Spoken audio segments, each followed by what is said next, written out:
bentuk syukur kita yaitu melaksanakan umroh. Karena bagaimanapun umroh itu atau haji adalah perintah Allah. Dan tidak ada tempat yang wajib dikunjungi kecuali 3 masjid. Yang pertama Masjidil Haram, yang kedua masjidku kata Nabi yaitu Madinah Nabawi, Masjid Nabawi, dan yang ketiga Al-Aqsa. Maka dalam kondisi sekarang ini sulit bagi kita mungkin untuk ke Aqsa, tapi insya Allah dengan kemudahan Allah kita bisa mengunjungi 2 masjid yang Allah berkahi, sebagaimana yang Allah abadikan dalam Al-Quran. Dan salah satu keindahan atau kenikmatan orang dapat umroh itu atau bisa pergi umroh itu, ketaatannya insya Allah semakin meningkat. Apalagi dengan gelar haji atau umroh makbul atau mabrur, tentu laisa jaza atau tidak ada balasan al-hajju atau wal umrah al makbul atau mabrur ilal jannah kecuali surga. Maka itu yang kita harapkan semua ya. Amin. Bismillah. Ini profil saya dan ini dalil yang kenapa kita harus mengunjungi 3 masjid tadi. Mungkin orang banyak yang saat ini ingin pergi ke Korea, ingin pergi ke Eropa, Asia, mungkin bahkan sekarang lagi marak majlis taklim sosialita tuh Bu. Saya ngisi di Bogor, sampai nanya, Ustadz ada traveling halal nggak Asia katanya. Waduh, saya bilang sekarang lagi ngetren loh katanya gitu. Jadi seputar itu Pak, Malaysia, Thailand gitu-gitu. Ya dengan budget 5 juta, 4 juta gitu, mereka bisa jalan-jalan dan lain sebagainya. Dan ini bukan berarti tidak dibolehkan, tetapi kita harus mengupayakan untuk safar berpergian itu dengan 3 masjid ini. Seperti itu. Dan sebagai komitmen kita sebagai seorang muslim yaitu melaksanakan umroh atau haji. Kita sami'na wa ata'na. Kita mendengarkan dan kita patuh. Itu sebagai konsekuensi kita sebagai seorang muslim. Karena kalau kita hanya mengambil yang enaknya saja bagi diri kita, maka kita tidak bisa dikatakan seorang muslim. Tetapi yang seharusnya kita lakukan adalah kita mendengar dan kita patuh. Rasulullah memerintahkan kita untuk umrah, maka kita patuh.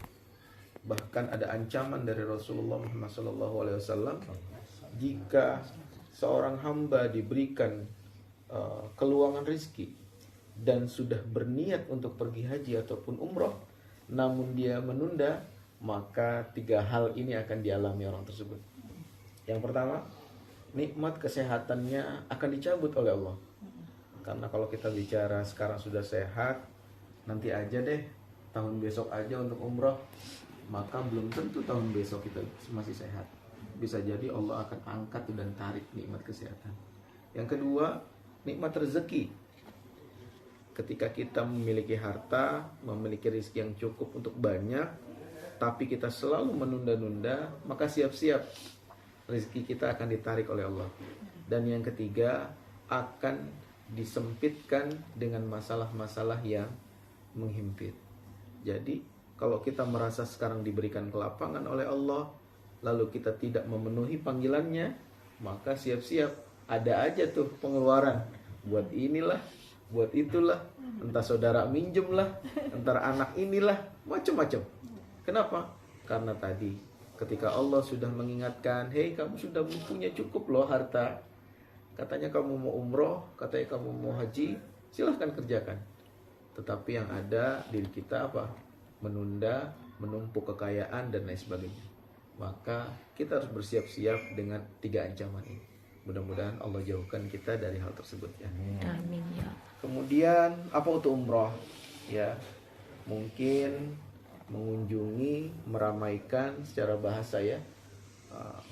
Tetapi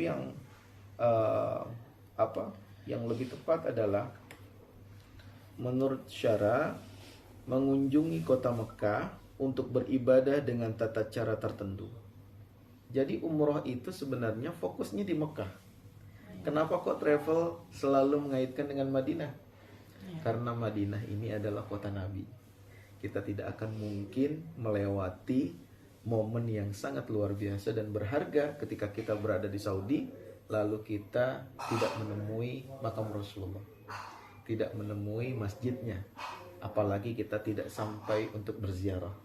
Makanya biasanya kalau rombongan kami, saya kadang kalau diamanahkan, ketika kita datang ke kota Madinah, maka saya menyarankan khususnya untuk yang laki-laki itu ziarah dulu ke makam Rasul, ya, ziarah dulu ke makam Rasul sebelum melakukan aktivitas lain di Masjid Nabawi. Mungkin kalau perempuan memang terbatas, biasanya subuh ya Bu ya. Kalau perempuan ziarahnya biasanya waktu-waktu subuh, silahkan ziarah terlebih dahulu. Nah, tentu dengan keistimewaan di kota Madinah dan lain sebagainya. Namun perlu digarisbawahi untuk kegiatan umrohnya berada dan titik fokus di Mekah. Jadi kita meramaikan bukan hanya sekedar meramaikan, tetapi juga beribadah di sana. Mengapa kita harus umroh? Yang pertama, tentu kewajiban ya sebagai seorang muslim. Sini ada firman-Nya ya. Dan yang kedua, ungkapan rasa syukur. Bagaimana mungkin kita bisa dianggap insan yang bersyukur kalau tidak kita aktualisasikan? Kalau sekedar ucapan alhamdulillah, semua orang pasti bisa. Alhamdulillah, alhamdulillah gitu ya. Tetapi untuk mengaktualisasikan rasa syukur kita, ini yang sulit. Dan sebagai bentuk rasa syukur kita mengorbankan harta, kita mengorbankan waktu, bahkan kita mengorbankan jiwa. Kenapa dikatakan mengorbankan jiwa? Perjalanan kita tentu perjalanan yang sangat panjang dan penuh dengan risiko. Apalagi kalau takut dengan ketinggian, takut ada berita kecelakaan dan lain sebagainya. Wallahu a'lam bishawab. Maka kita korbankan semua itu hanya untuk siapa? Untuk Allah. Kita untuk beribadah dan untuk taat kepada Allah. Yang ketiga, masa tunggu haji itu lama. Ya. Makanya ada ungkapan, kalau kita belum umroh lalu kita daftar haji dengan masa tunggu yang lama, biasanya orang tua kita itu suka mengingatkan, umroh aja dulu sambil nunggu haji gitu ya. Kenapa? Tadi jangan sampai waktu kita yang sedang menunggu masa haji ini tidak sampai untuk menemui Baitullah, beribadah di Baitullah. Maka dengan rasa penasaran yang tinggi kita mengerjakan umroh terlebih dahulu. Dan umroh yang pertama bagi kita hukumnya wajib. Namanya siapa nak? Ziora. Ziora panggilannya. Kak Ziora belum pernah umroh. Sudah balik? Sudah, alhamdulillah. Maka kewajiban Kak Ziora ini untuk umroh yang pertama. Jadi kalau belum pernah umroh, segera usahakan harus berangkat umroh. Tapi kalau sudah umroh yang pertama, maka sudah mengerjakan kewajiban. Yang kedua, hukumnya sunnah. Yang ketiga, sunnah. Ya keempat, sunnah. Seterusnya sunnah.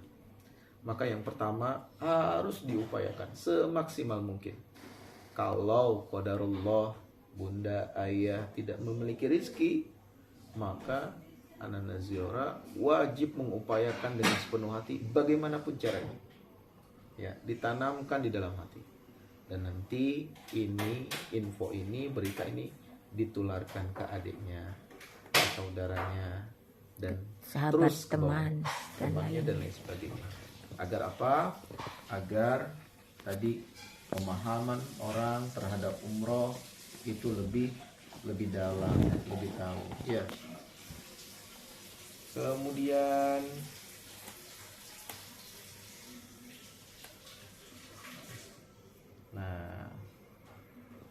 apa yang akan diperoleh? Tambah pengalaman pasti ya. Ziarah nanti ke Turki, ke Mekah, ke Madinah, pasti menemui orang-orang dari beberapa negara. Minimal orang-orang dari beberapa daerah. Aduh, Masya Allah, terima kasih Ibu. Minimal ketemu dengan orang dari beberapa daerah. Iya. Dan dengan tujuan yang sama untuk beribadah. Dan Masya Allah, nikmatnya luar biasa.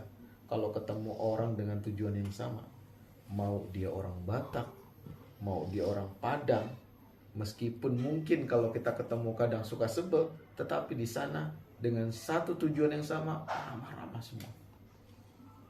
Insya Allah. Apalagi dengan beberapa manusia yang beberapa negara tadi. Dan ini menambah pengalaman buat diri kita. Yang kedua, biayanya akan diberkahi.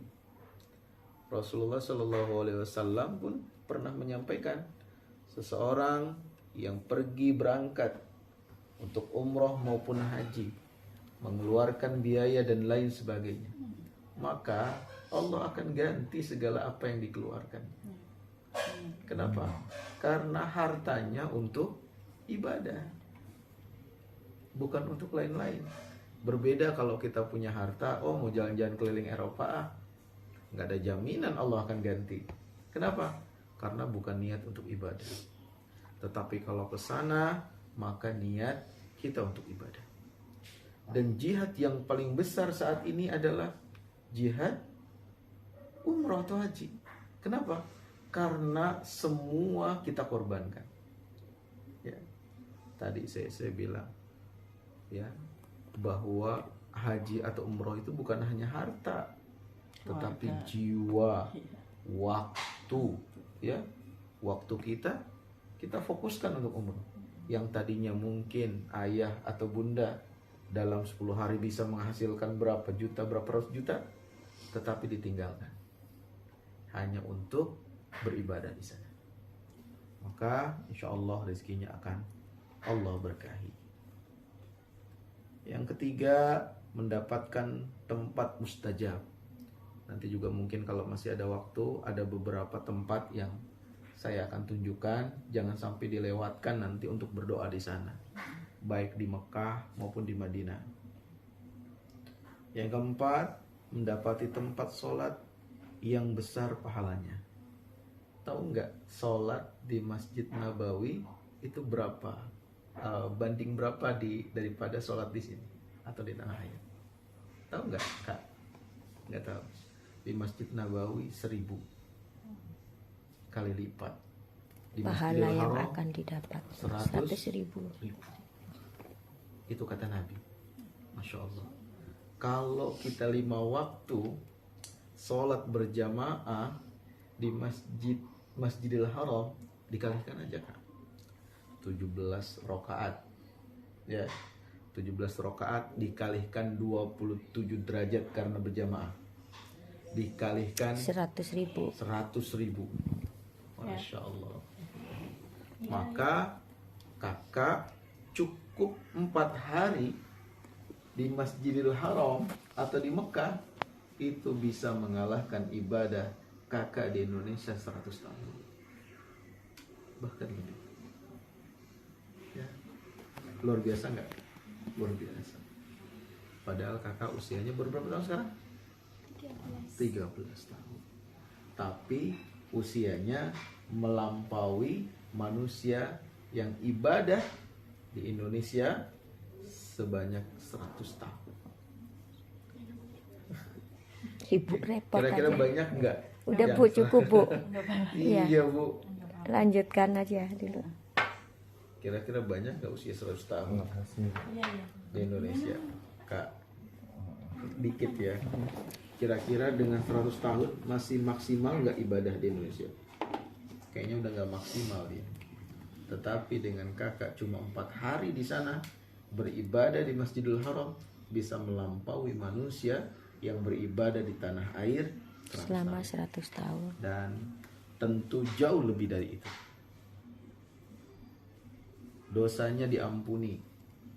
Terkadang ada orang banyak, ibu, kakak, yang mengatakan saya belum siap umroh, saya belum siap haji. Kenapa?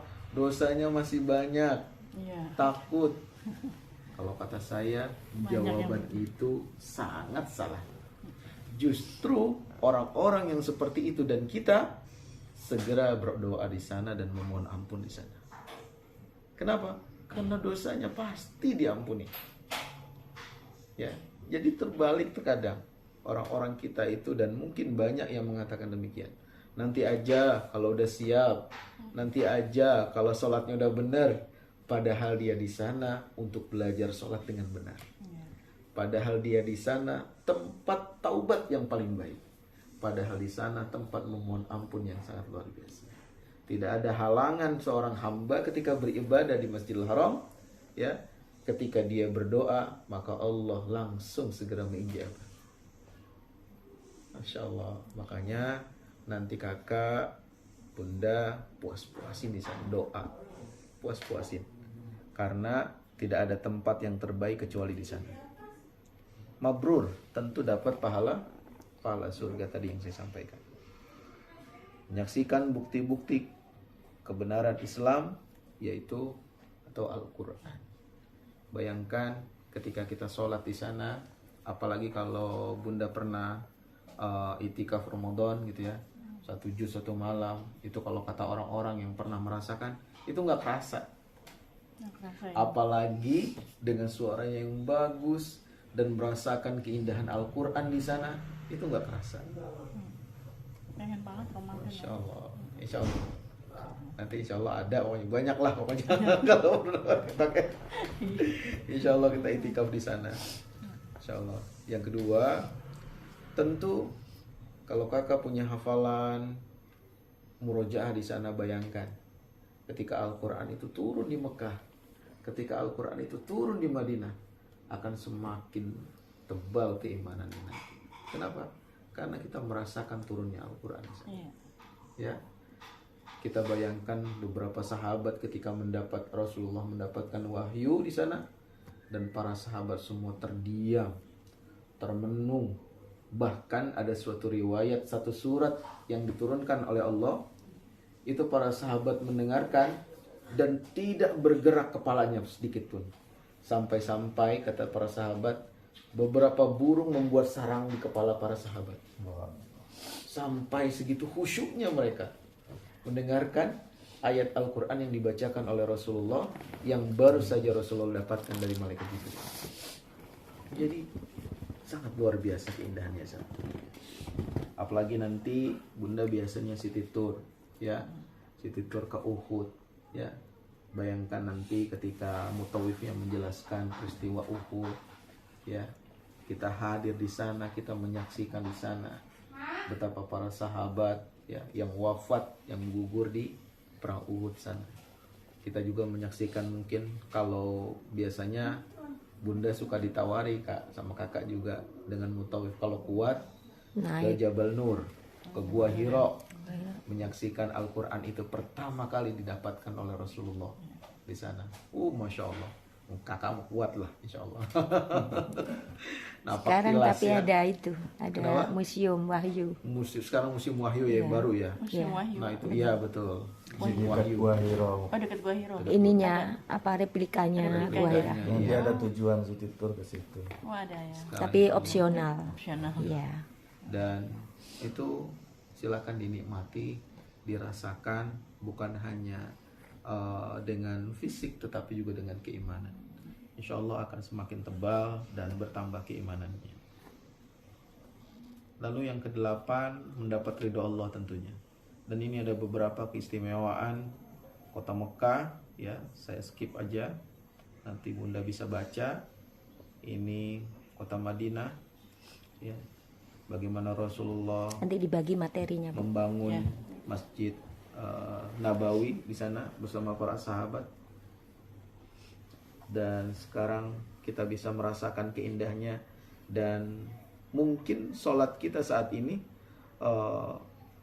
bertambah nikmat, ya, karena dengan fasilitas-fasilitas yang ada di sana.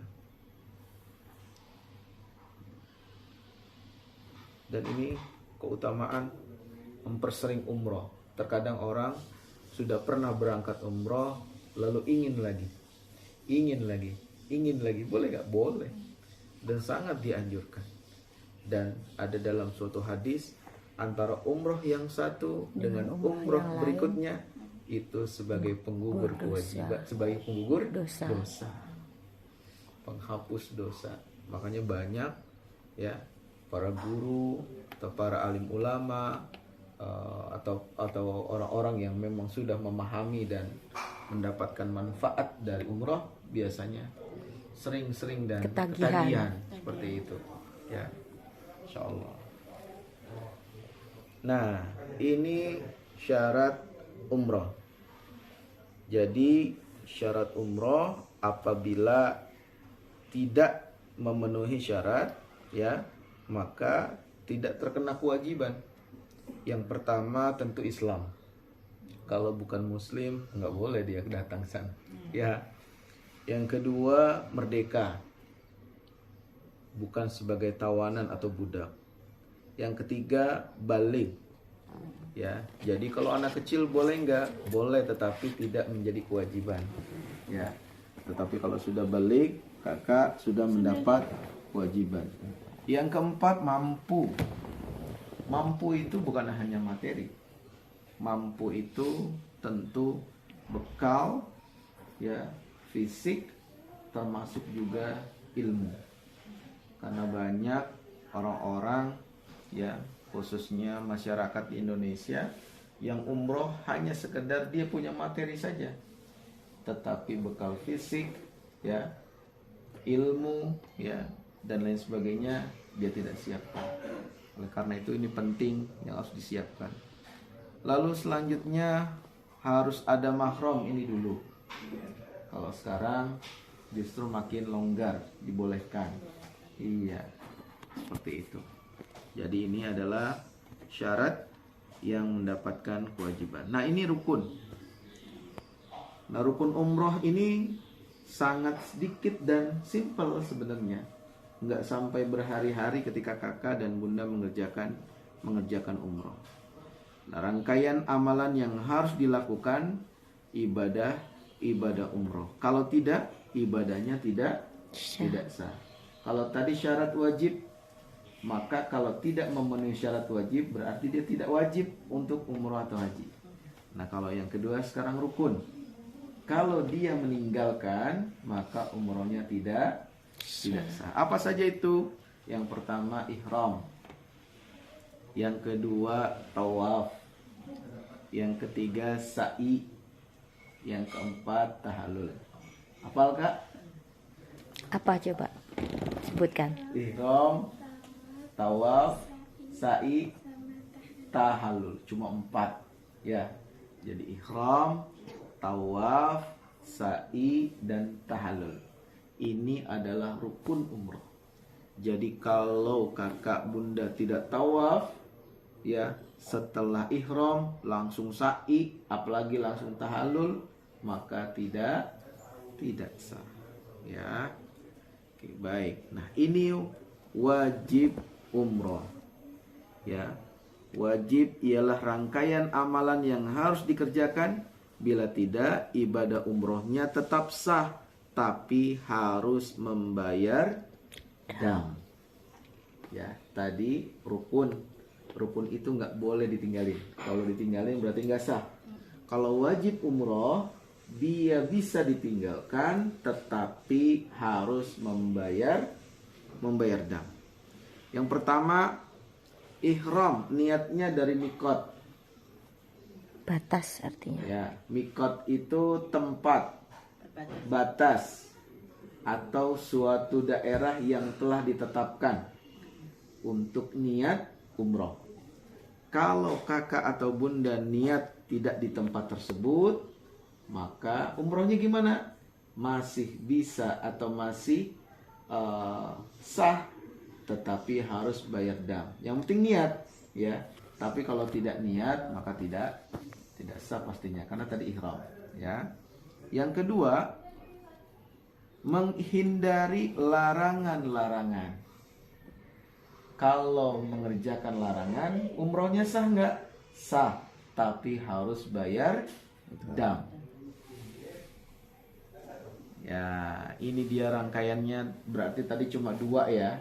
Yang pertama niat di tempat mikot. Yang kedua, menghindari larangan. Apa saja larangannya nanti akan kita bahas. Nah, ini adalah urutan pelaksanaan umroh. Yang pertama, mandi atau berwudu disunahkan. Biasanya nanti biasanya ke Madinah dulu atau langsung ke Mekah, Bu? Madinah. Enaknya